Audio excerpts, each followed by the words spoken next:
Bonsoir, bienvenue pour cette conférence Transurfing. Et donc voilà, je suis ravi que vous soyez nombreux pour assister à cette conférence sur Transurfing, qui est un sujet qui me passionne. Donc Transurfing, à la base, c'est un best-seller international qui a été écrit par un physicien quantique russe qui s'appelle Vadim Zeland. Vadim Zeland, vous le verrez pas parce qu'il se cache derrière des grosses lunettes rondes quand il passe à la télé. Il n'a pas envie d'être pris pour un gourou. Il vit, on ne sait pas où, avec ses 2 filles et sa femme, isolé. J'aurais pu le rencontrer en septembre, ça s'est pas fait, mais j'aurais peut-être une chance de le rencontrer peut-être cette année, je sais pas, mais en tout cas il se cache. Il n'est pas facile à trouver. Et Vadim Zeland a élaboré tout un modèle de développement personnel à partir de la physique quantique, hein, donc c'était son domaine. Je ne vais pas rentrer dans le détail de la physique quantique. Je dis toujours, pour ça, il y a d'excellentes conférences filmées, par exemple celle de Jean-Jacques Crèvecoeur. Il y a un DVD super. Ou si vous voulez vraiment avoir les équations, etc., les chiffres, il peut tout vous dire, parce que lui, c'est un vrai physicien quantique. Par contre, faire le lien entre les découvertes de la physique quantique et le développement personnel et la façon dont nous créons notre réalité, là, je vais pouvoir vous en dire un peu plus. Et Transurfing utilise beaucoup de métaphores, donc je vais vous faire un peu voyager à travers les modèles, les concepts, les termes utilisés par Transurfing pour vous faire comprendre un peu l'interaction avec votre vécu, avec votre vie, votre réalité. Un premier phénomène, c'est que dans la nature, tout est équilibre. Tout est en équilibre.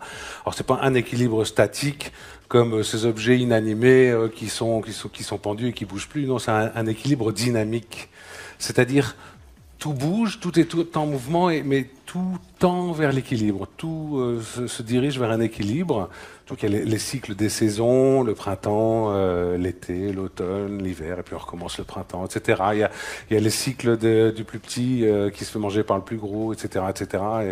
Et donc, il y a tous les cycles naturels comme ça qui sont dans la nature et qui vont à chaque fois tendre vers cet équilibre dynamique, toujours en mouvement.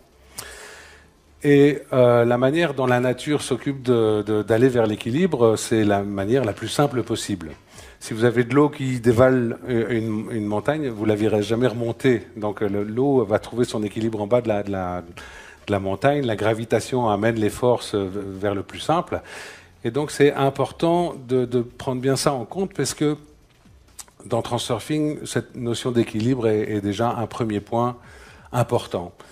Et si je vous montre cette photo, vous avez, c'est une conduite forcée d'un barrage hydroélectrique. L'eau qui grimpe comme ça, on arrive à déborder au-dessus du tuyau. La nature pourrait très bien faire remonter le tuyau pour que l'eau reste en équilibre là, mais c'est beaucoup plus facile de faire dégringoler l'eau dans le trou. Donc à chaque fois, l'équilibre se restaurera de la manière la plus simple et la moins gourmande en énergie possible. Maintenant, si je vous montre cette diapositive, qu'est-ce que ça vous fait? Vertige? Ça fait drôle, hein? Non, ça fait rien? Il a l'air bien, lui, hein, il a l'air bien. Et vous? Et vous êtes comment? Non, pas du tout. Hein. Et ça se situe où dans le corps? Dans le ventre? Ouais.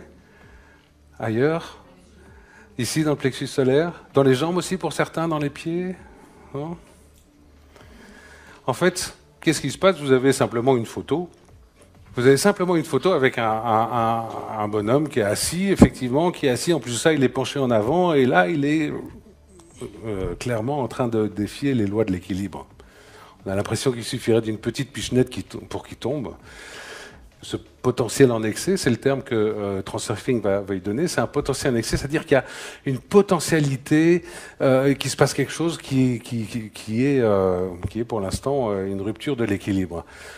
La manière la plus compliquée, ce serait de faire remonter l'eau jusqu'à lui, qu'il puisse plonger dedans, et puis hop, il n'y a plus de problème, mais vous vous rendez compte que c'est quand même beaucoup de boulot, donc c'est beaucoup plus simple, avec ce potentiel en excès-là, d'imaginer qu'il va tomber, et puis une fois qu'il est par terre, l'équilibre est restauré. Donc, et pourquoi ça vous fait quelque chose à vous, au niveau du ressenti? Eh ben, c'est justement un des points importants dans Transurfing, c'est de vous mettre à l'écoute de votre corps et de votre ressenti. Le ressenti, c'est quoi? C'est l'intelligence émotionnelle. Ça date des années 80. Avant, on ne savait pas ce que c'était que l'intelligence émotionnelle. Et en fait, on s'aperçoit que le corps nous donne tout un tas de messages à tout moment sur ce qui se passe dans notre cerveau. Et là, pourquoi vous avez tout d'un coup quelque chose qui vous fait bizarre au ventre, aux jambes, etc. Pourquoi vous êtes mal à l'aise par rapport à ça? C'est simplement que votre corps vous dit, mais il n'y a aucune raison de t'en faire. Tu es assis là tranquillement sur ta chaise. Il n'y a aucune raison d'avoir peur pour toi, parce que la situation que tu vis est bien.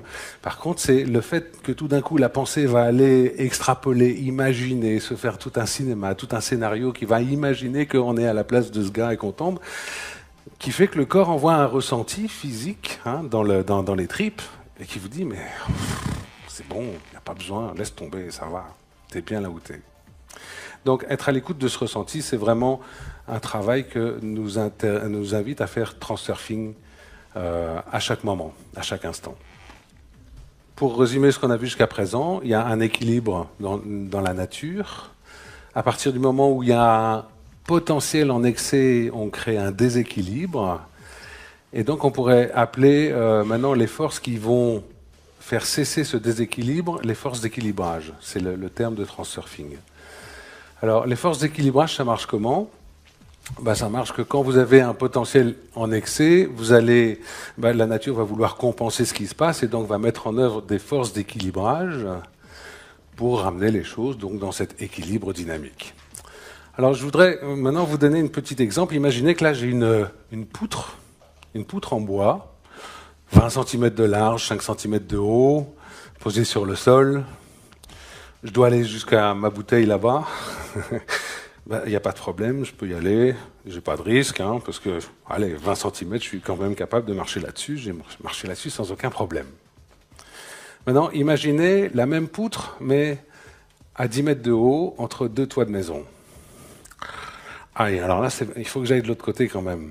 Là, c'est pas vraiment la même chose. Je vais essayer d'y aller, il faut vraiment que j'y aille, mais... Et là... c'est pas évident, qu'est-ce qui se passe? Qu'est-ce qui me fait tout d'un coup bouger comme ça de tous les sens? C'est justement ces fameuses forces d'équilibrage. Parce que les forces d'équilibrage, moi, quand je monte sur ma poutre, là, je suis en train de créer un déséquilibre, puisque pour moi, il y a une grande importance qui est de ne pas tomber. Parce que si je tombe, je me tue. Donc il y a une grande importance, il y a un grand enjeu. Ce grand enjeu, dans ma tête, provoque sur le plan énergétique, je dirais, un potentiel en excès.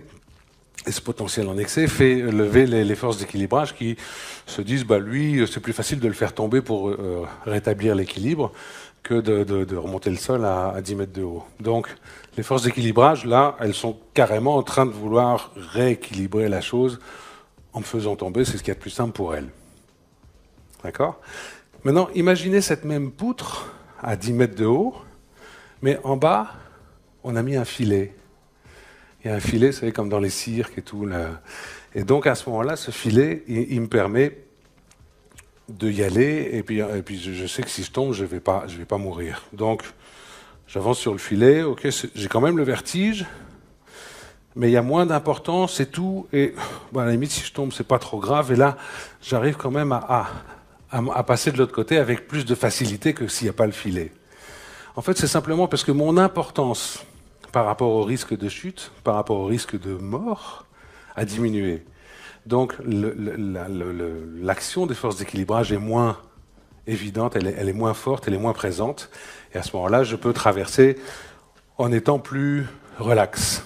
Et c'est aussi une notion de transurfing, c'est que quand vous voulez aller quelque part, quand vous avez un but, quand vous avez une envie, quand vous avez quoi que ce soit, moins vous allez accorder d'importance au fait d'arriver au but, moins vous allez lever l'action des forces d'équilibrage qui auraient plutôt tendance à vous faire tomber.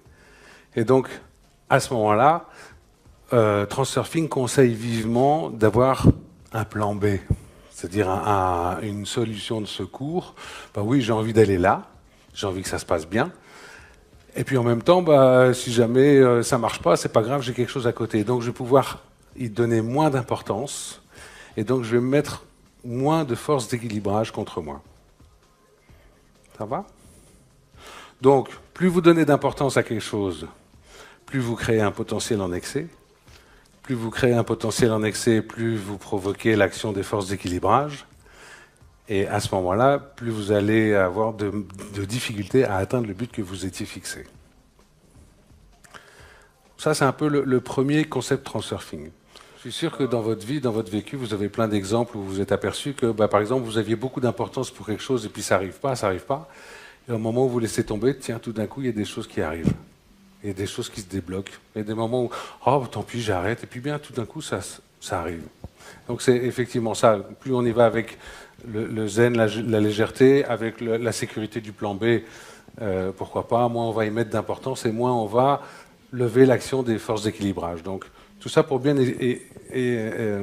expliquer ce premier concept de transurfing. Dans les forces d'équilibrage, j'avais aussi autre chose, c'est les fameux vases communicants. C'est vrai qu'on pourrait imaginer ça comme ça, c'est un potentiel en excès. Hein, et l'action des forces d'équilibrage, c'est justement de rééquilibrer un peu tout ça.